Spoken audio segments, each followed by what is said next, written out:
नमस्कार बच्चों, आज हम लेखन कार्य के अंतर्गत निबंध लेखन, पत्र लेखन तथा सूचना लेखन इत्यादि के विषय में विशेष जानकारी प्राप्त करेंगे।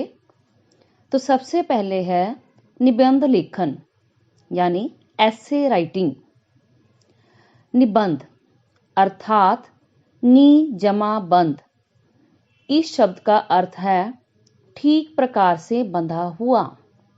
किसी भी विषय पर भाषा और भावों के माध्यम से व्यक्त क्रमबद्ध विचारों को निबंध कहा जाता है।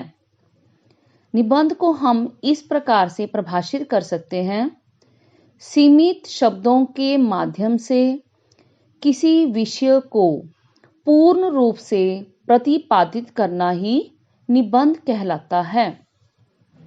निबंध लेखन में ध्यान रखने योग्य बातें: निबंध के विषय से संबंधित पर्याप्त ज्ञान होना चाहिए। निबंध की रूपरेखा बनाकर उसे व्यवस्थित रूप देना चाहिए। निबंध की भाषा सरल, स्पष्ट और प्रभावशाली होनी चाहिए।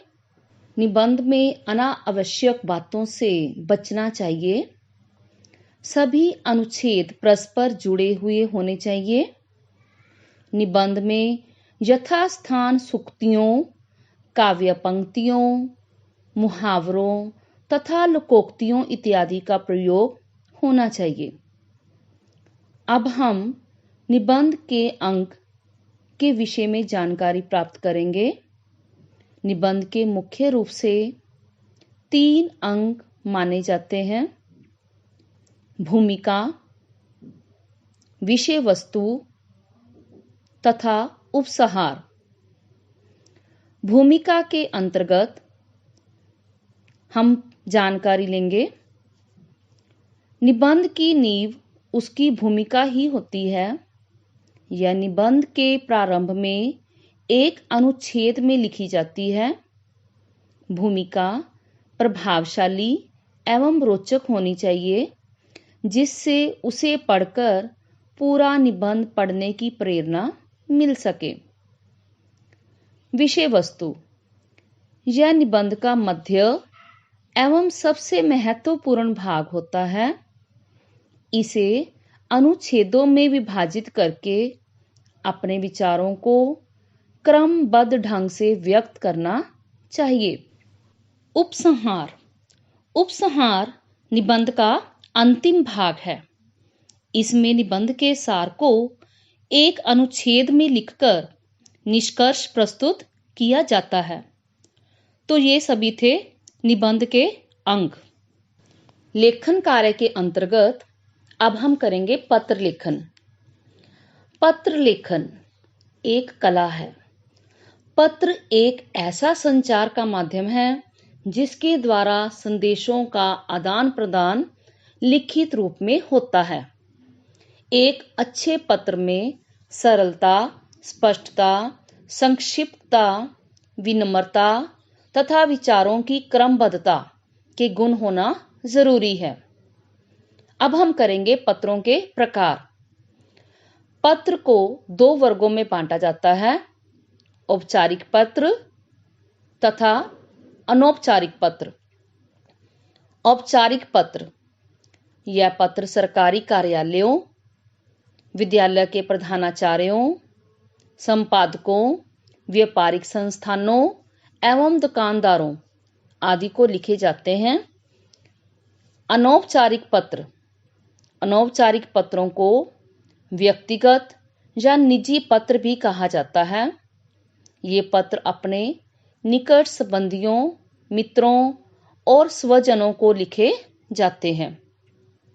पत्रों के अंग पत्रों के प्रमुख 5 अंग माने गए हैं। सबसे पहला है स्थान एवं तिथि। पत्र के ऊपर सबसे पहले पत्र भेजने का स्थान एवं दिनांक लिखा जाता है। औपचारिक पत्रों में दिनांक नीचे की ओर भी लिखा जा सकता है। संबोधन पत्र के प्रारंभ में जिसे पत्र लिखा जाता है उसके लिए उचित संबोधन लिखा जाता है। आगे है अभिवादन। संबोधन के पश्चात अनौपचारिक पत्रों में उचित अभिवादन का प्रयोग किया जाता है।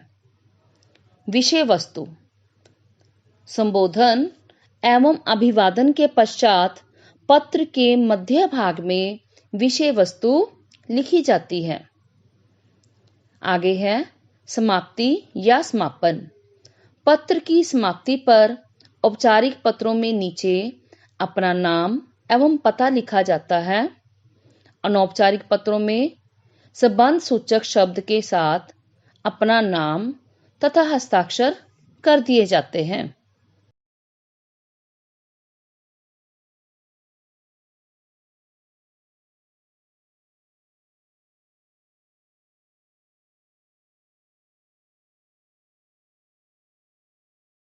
अब हम लेखन कार्य के अंतर्गत सूचना लेखन के विषय में जानकारी प्राप्त करेंगे। सूचना लेखन, जिसे नोटिस राइटिंग भी कहा जाता है।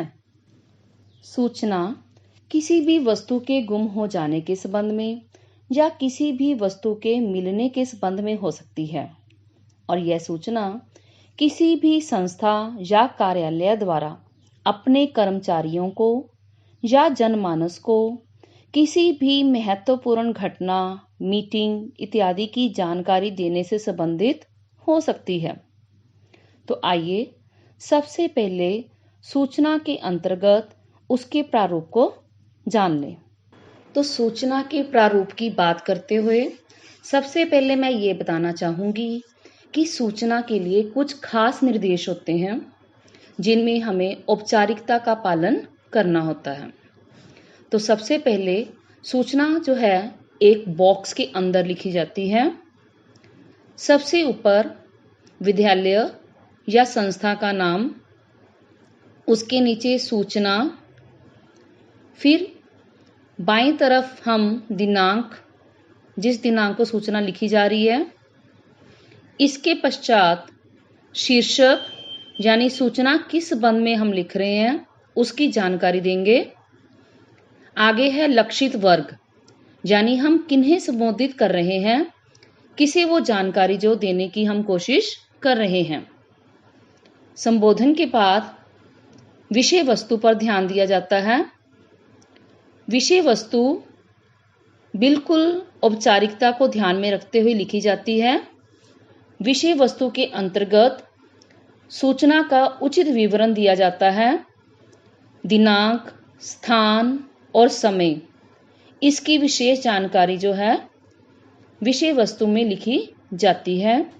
विषय वस्तु के पश्चात हस्ताक्षर, नाम, कक्षा तथा अनुक्रमांक लिखा जाता है।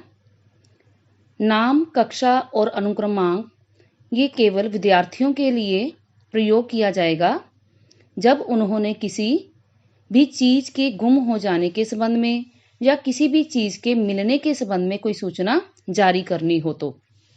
लेकिन किसी भी कार्यालय या संस्था के द्वारा किसी भी प्रकार की सूचना जारी करने के लिए जो इस सूचना को जारी कर रहा है उसके हस्ताक्षर, नाम तथा उसका पद, यानी वो किस पोस्ट पर है, उसका विवरण दिया जाएगा। आशा करती हूं कि लेखन कार्य के अंतर्गत यह सूचना लेखन का प्रारूप आपको अच्छी तरह से समझ आ गया होगा। धन्यवाद।